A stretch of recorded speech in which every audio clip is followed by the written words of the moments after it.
Hello everyone, I am Arvind Vishkarma, your teacher for this topic. Let me explain this topic to you now. Topic called homogeneous system of linear equation. आज हम लोग homogeneous system of linear equation के बारे में पढ़ेंगे। तो homogeneous equations होता क्या, सबसे पहले ये जानने की ज़रूरत है। homogeneous equation जो होता है वो होता है a1x plus b1y plus c1z equal to 0, a2x plus b2y plus c2z equal to 0 and a3x plus b3y plus c3z equal to 0 this form में होता है। और इसको सबसे पहले क्या करते हैं, मैट्रिसेस मेथड में नोट कर लेते हैं। तो given system of equation in matrices form आपके पास क्या होता है, ये जैसे अभी तक सभी में किया गया था वही काम करेंगे। इसको मैट्रिसेस फॉर्म में नोट करते हैं। तो दिस हो जाएगा आपके पास a1 b1 c1, a2 b2 c2, a3 b3 c3। This आपके पास डिटर्मिनेंट हो गया। एंड नेक्स्ट में आपके पास होता है एक्स वाई जेड। उसके बाद लास्ट में आपके पास होता है ये 0 0 0 होता है, देन 0 0 0 इस फॉर्म में नोट कर लेते हैं। ये आपके पास सब मैट्रिसेस फॉर्म में नोट हो गया। मैट्रिसेस फॉर्म में नोट करने के बाद जिसको आप लेट कर लेते हो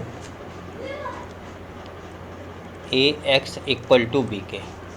और हमें जब इसका सोल्यूशन निकालना होता है देन क्या कर लेते हैं, x equal to A inverse B find out करते हैं। बट ये निकालने के पहले हमें ये देखना होगा कि ये सिंगुलर है कि नॉन सिंगुलर है।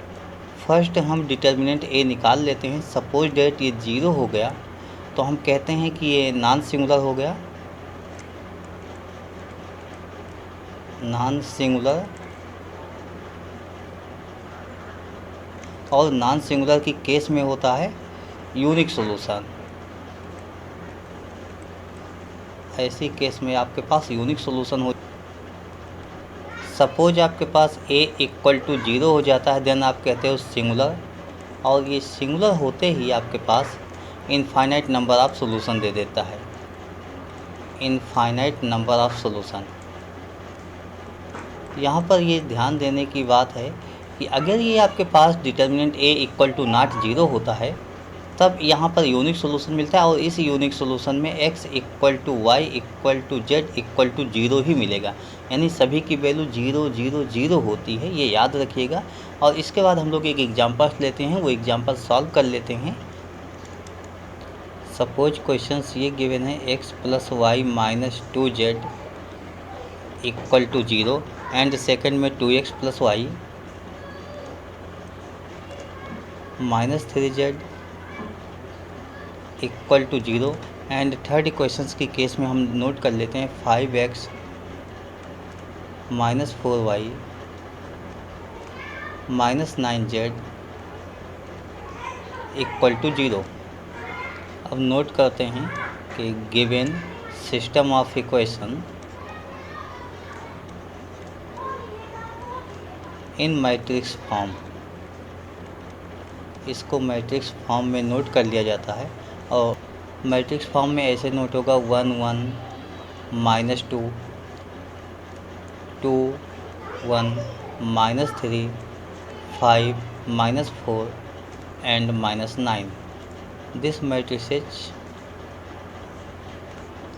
एंड नेक्स्ट में X Y Z this equal to last में आपके पास 0 0 0 हो जाएगा। दिस नोट हो गया। सपोज मैंने लेट कर लिया A X equal to B, then A equal to 1 1 minus 2 and 2 1 minus 3, then 5 minus 4 and minus 9। This आपके पास ए मैट्रिसेज है, इसका हम डिटर्मिनेंट निकालते हैं। वहीं से डिसाइड करेंगे कि ये सिंगुलर होगा या नॉन सिंगुलर होगा। डिटर्मिनेंट ए इक्वल टू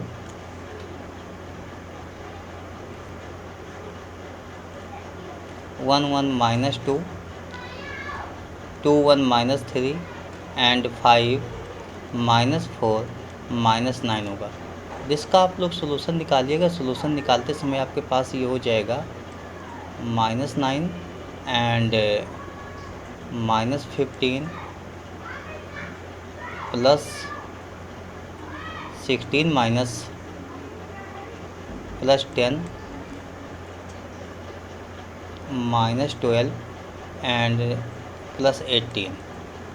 जिसको सॉल्व कर लेते हैं। ऐसी कंडीशन में हम देख रहे हैं कि डिटर्मिनेंट ए की value equal to not zero होगी।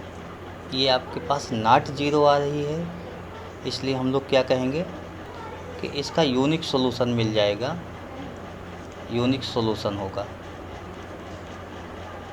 और यूनिक सॉल्यूशन होते ही आप बोलोगे therefore x equal to Y equal to Z equal to zero. यही आपका आंसर हो जाएगा इस केस में। इसके बाद एक क्वेश्चन और हम लोग, सपोज दैट हमारे पास क्वेश्चंस होता है कि x + 3y - 2z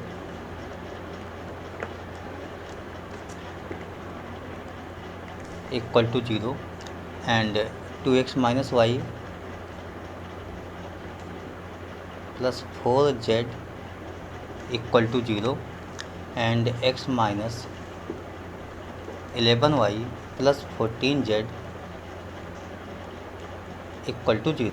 ऐसे क्वेश्चन मिलते ही तुरंत आप क्या करोगे, क्वेश्चन को मैट्रिसेस फॉर्म में लिखोगे। तो आप लिख लो given system of equation in matrix form.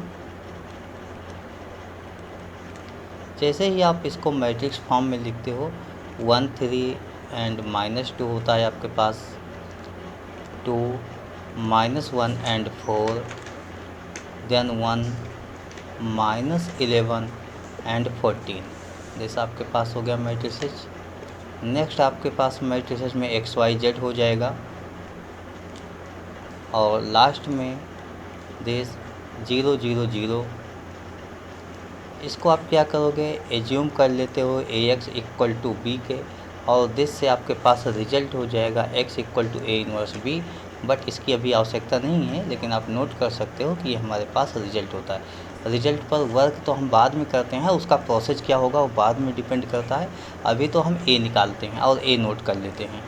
हमारे पास a इक्वल टू जो होता है, इसका मुझे डिटर्मिनेंट निकाल लेना है। Determinant a equal to 1 3 -2 and 2 -1 4, 1 -11 and 14।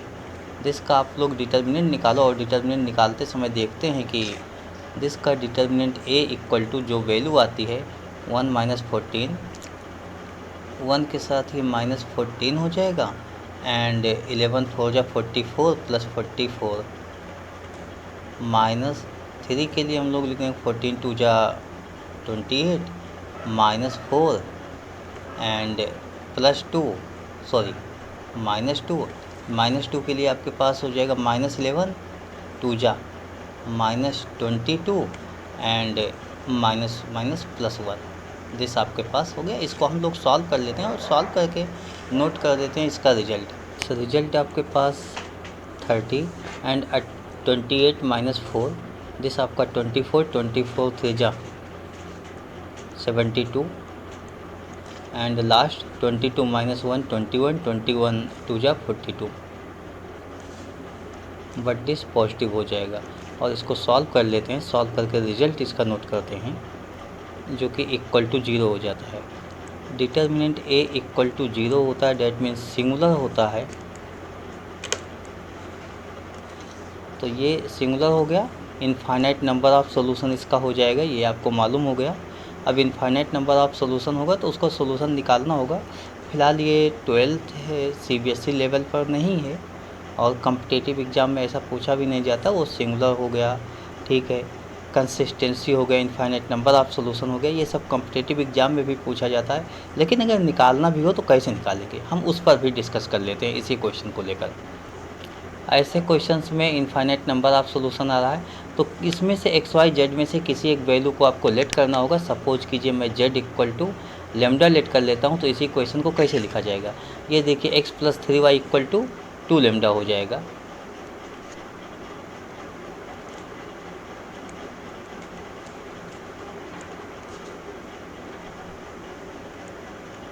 X plus 3y equal to 2 lambda हुआ फर्स्ट से। सेकेंड इक्वेशन आपके पास 2x minus Y equal to minus 4 lambda. And third equation आपके पास हो जाएगा x minus 11y equal to minus 14 lambda.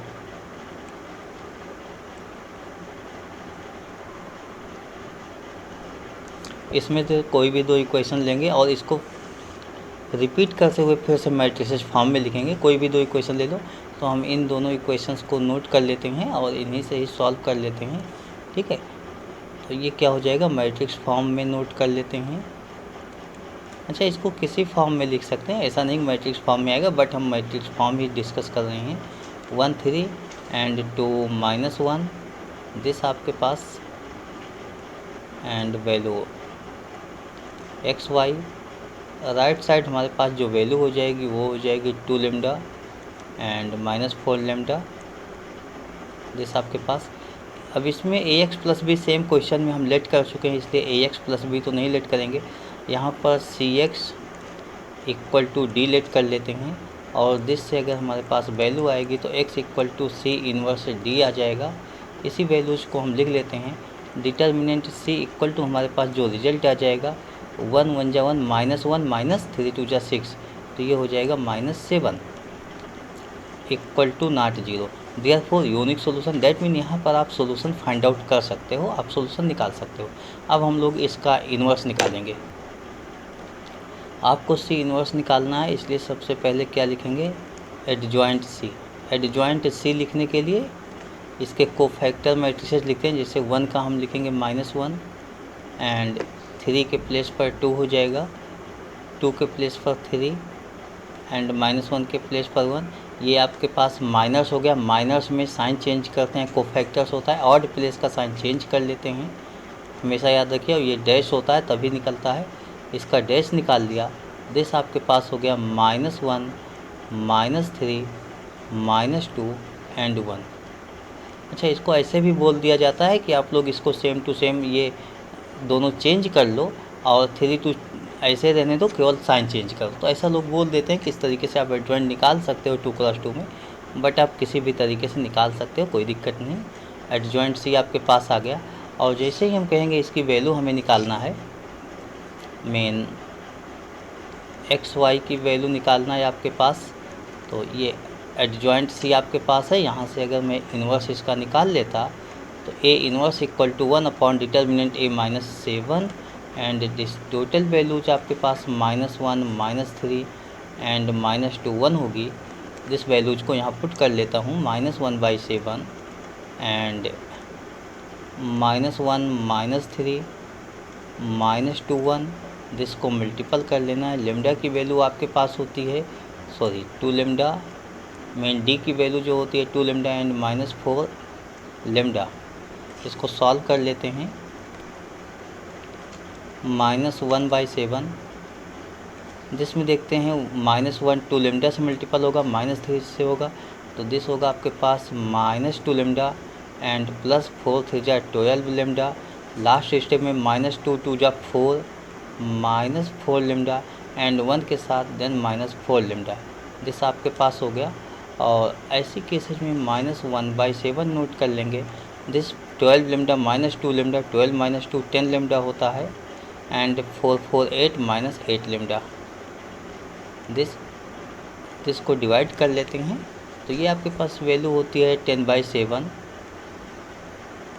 Lambda. Minus का x के लिए हो जाएगा एंड y के लिए वैल्यू निकालोगे तो माइनस माइनस कैंसिल 8/7 लेमडा हो जाएगा। इस तरीके से हमने दो वैल्यूज़ निकाल लिया। अपने पास जो वैल्यू आई है x की वैल्यू क्या आ गई, इस वैल्यूज़ को हम यहाँ नोट करना चाहेंगे नेक्स्ट टाइम, और इसको ऐसे नोट कर लेते हैं कि x की वैल्यू हमारे पास आ गई x equal to -10/7 lambda, y equal to 8/7 lambda and z equal to lambda.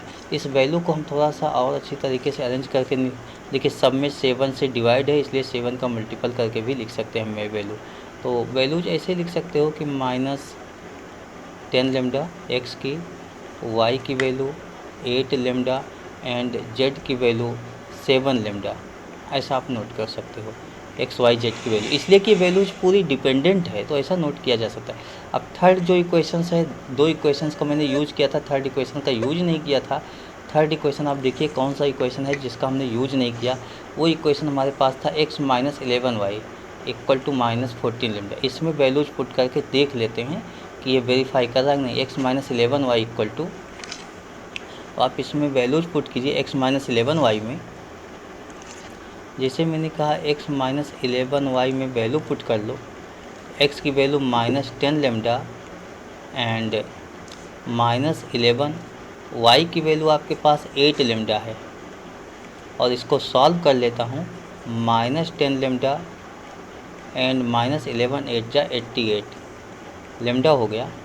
इस क्वेश्चन में क्या करते हैं, मैंने जेड की वैल्यू चेंज किया था, लेमडा के प्लेस पर 7 लेमडा नोट किया था, मतलब जो डिनोमिनेटर में था मल्टीपल किया था। इसलिए हम इस क्वेश्चन को ना लेके वो बेसिक क्वेश्चन ले लेंगे जो हमारे पास बेसिक क्वेश्चन होता है वहाँ से। वैसे यहाँ से भी बताया जा सकता है लेकिन समझाने के लिए बेस्ट ये होगा तरीका कि मैं इस क्वेश्चन को ले लेता हूँ, यानी प्लस 14 जेड भी ऐड कर लेता हूँ यहाँ पर। तो इसमें 14 जेड ऐड कर लिया जाता है। 14 जेड ऐड करने के बाद ये हो जाएगा आपके पास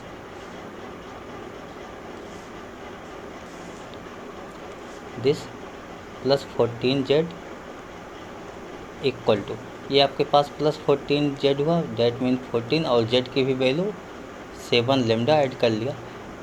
14 7 जा 98 लेमडा हो गया। और टोटल रिजल्ट आप देख लीजिए 88 10 98 हो गया और ये 98 हुआ, दैट मीन 0 हो गया। तो ये वेरीफाई हो गया आपके पास x minus 11y plus 14 Z equal to 0, ये वेरीफाई हो गया। इसका मतलब जो रिजल्ट हमारे पास आया था वो रिजल्ट सही है और आपके पास जो रिजल्ट आया था वो यही होगा, x equal to minus 10 lambda, y equal to 8 lambda and z equal to 7 lambda. इस तरीके से वैल्यूज आपके पास क्या आ गई, वैल्यूज टोटल आपके पास डिपेंडेंट आ गई। तो I hope you understood the explanation of the topic. Thank you.